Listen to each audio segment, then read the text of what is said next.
Yes, yes, this room will suffice. Not too stuffy, not too sunny. A fine study it will make where I can quietly contemplate my court cases. And bask in marital bliss, of course. I do hope you haven't too big an appetite when it comes to matters of love. I myself am little so afflicted or indeed inclined. If the need takes you, don't hesitate to adopt a mistress. There's bound to be some service girls around here only too happy to delight the dragon with their coital talents.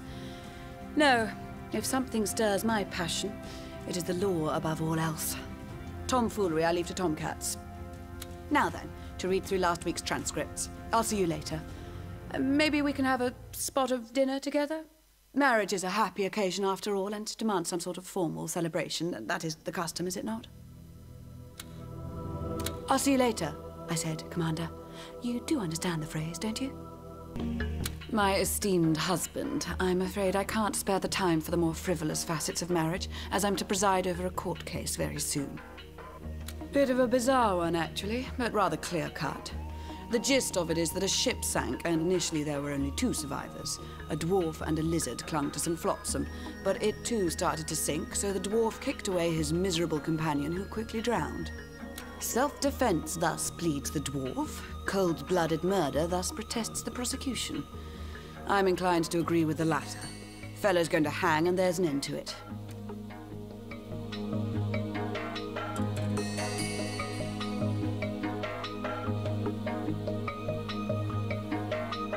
Never would I. Well, unless instinct takes over, I might, but... Oh, now look what you've done. Doubt rears its head, but is it reasonable doubt? I must think on this solely and serenely, if you'd be so kind. Is there a reason for yet another disturbance? You've given me much to ponder, so pray let me do so.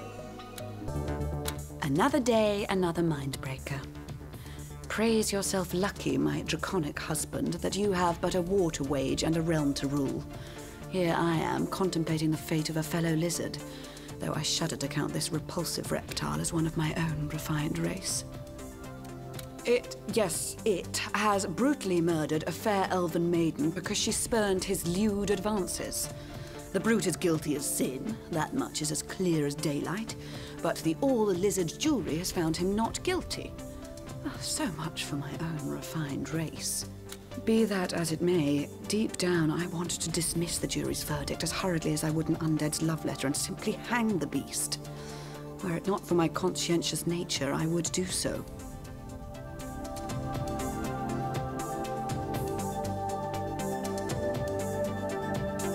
I shouldn't be swayed by such a facile twist of words, but when one hears what one wants to hear, one tends to throw caution to the wind. I'll think about it. I can say no more. Oh, about that undead's love letter I mentioned. I receive epistles of a licentious nature quite frequently, the bane of beauty. But you may rest easy. I lack the passion to be anything but monogamous. You know, it is a curious sensation, husband of mine, to feel a sudden warmth invade my cold-blooded veins at the thought of having explored the edges of lawful conduct once more, and letting the horizons of the heart infringe upon what should be the purviews of the mind. Following my instincts, and therefore dismissing a jury based on no more than suspicions of bias, has set a precedent deemed dangerous by a good many of my colleagues. But never have I been more certain justice was served than when I heard the snap that heralded the breaking of the elf killer's neck upon his drop from the scaffold. Indeed. And now he's being served as a last meal to a gang of orcs on death row. So much for the steak they requested. But enough of this frivolity. Prospera is displeased with my verdict, and I gather she's not the only one of my kin who is. Guess I'll just have to grin and bear it. Oberon, on the other hand, obviously rejoiced, though the sight of an elf rejoicing does little to alleviate my mood. No, it is a letter I received from the dead girl's parents thanking me for my actions that dispelled any wry feelings I may have had about going against the letter of the law a second time. I did the right thing. I did the right thing. Despite lingering traces of inner turmoil, I feel we should celebrate tonight. I may even have a second glass of wine. Ha! Such wanton abandon. Sorry, I didn't notice you there. I'm catching up on my correspondence. This letter Yorick sent me makes for an interesting read. Seems the undead are formally accusing the dwarves of invading their sovereignty by means of a subtle but nefarious scheme. After opening banks in what was supposed to be a bid to stimulate local economy in undead provinces, dwarven bankers have been lending many undead enough money to buy land and houses, only to exponentially increase the interest rates afterwards. The unfortunate homeowners can no longer pay their mortgages, are evicted, and their lands and properties go to the bank. It would seem the dwarves have been playing this trick on a very large scale, effectively stripping the undead of large pieces of territory, hence the latter's claim of a breach of sovereignty. Yorick's plea is a simple one. He wants me to condemn this scheme as illegal. From the looks of it, though, it's all above board, if one negates the moral angle.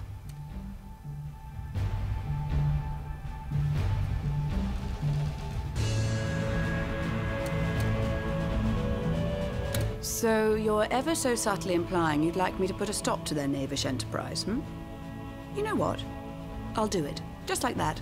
Oh, the things I do for love. Look, I'm doing you a favor, but don't let it go to your head. Passion makes a fool of us all once in a while. Remind me to say no next time you ask for a favor, dragon. Because I'd much rather have Yorick huffing and puffing away at me than Falstaff on the warpath. I tell you, there's a giant's anger trapped in his diminutive physique. To think I didn't even close a single dwarven bank in undead regions or impede their workings in any way. I merely had their clerks remove the small print from their contracts, thus counteracting the interest inflation. Touchy little tykes. A few, but I outmaneuvered their clumsy attempts at hindering me. The dwarf hasn't been born yet that can manipulate the law to my detriment. By the by, I've been invited by Yorick to attend a feast in my honor. Quite the celebrity among the living dead as of late. Hailed as a liberator, in fact. Funny, isn't it? I play it fast and loose with the law, and suddenly I'm popular. Never did my integrity result in a jubilee. Oh, before I forget, the celebration is tonight, so seeing that the invitation reads +1 and my sister turns out to be unavailable, perhaps you'd like to accompany me.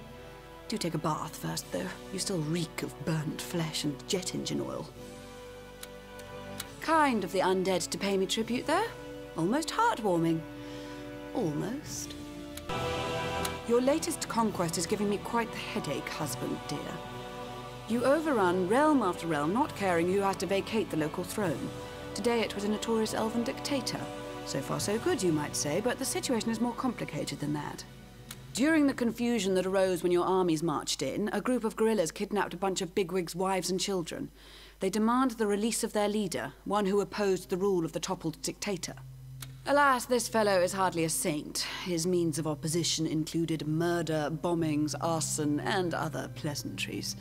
He's hated and feared by the populace almost as much as the downfallen despot. His followers threaten to kill their hostages unless he is pardoned and set free post-haste. But doing so would invalidate our rule of never negotiating with those who wreak terror.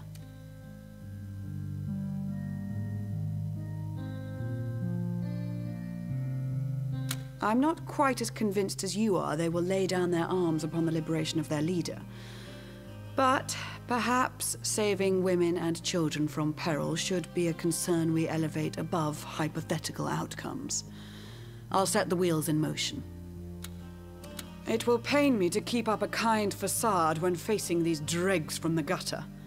The moment the hostages have been freed, I'll hunt down every last one of them. You are too kind-hearted, my husband. At your insistence, we released a dangerous outlaw. At your insistence, yes. And now that foul savage had kegs of gunpowder smuggled into a tavern cellar. The explosion killed dozens and maimed as many. Those who gazed upon the scene wished they had turned to stone so as not having to experience the horror that eviscerated their souls. It's his way of declaring war on you, dragon.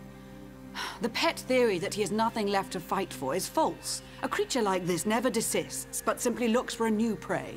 A tyrant is gone, another replaced him, you. I therefore leave you to answer the question, what will we do about this blight upon the realm?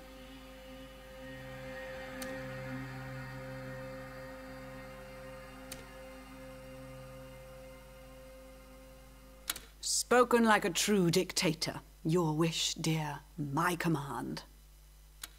Your wish is my command. It took all my strength to say that with a straight face.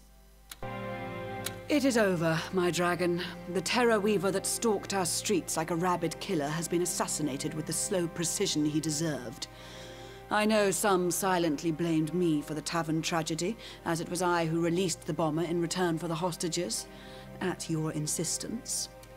Now, however, I am vindicated. My reputation is that of a strong leader who isn't afraid of being a bit creative with conventions if it serves the greater good. Of course, among the top echelons of the legal world, some regard me as a bit of a loose cannon. But so be it. What do they know of the real world, perched over parchments, breathing dust? It's positively liberating. Maybe I should order assassinations on a more frequent basis. They do tend to take the edge off. Talking of being creative with conventions, I think I'm going to continue with my spree of spontaneity and take the rest of the day off. Oh, I feel quite giddy now. My esteemed husband, I find myself without a court case today. So do stay a while and listen, for I have some thoughts with you to share. I never told you about my youth, did I? Perhaps because I do not recall it very fondly. I was raised in the strictest of discipline, you see.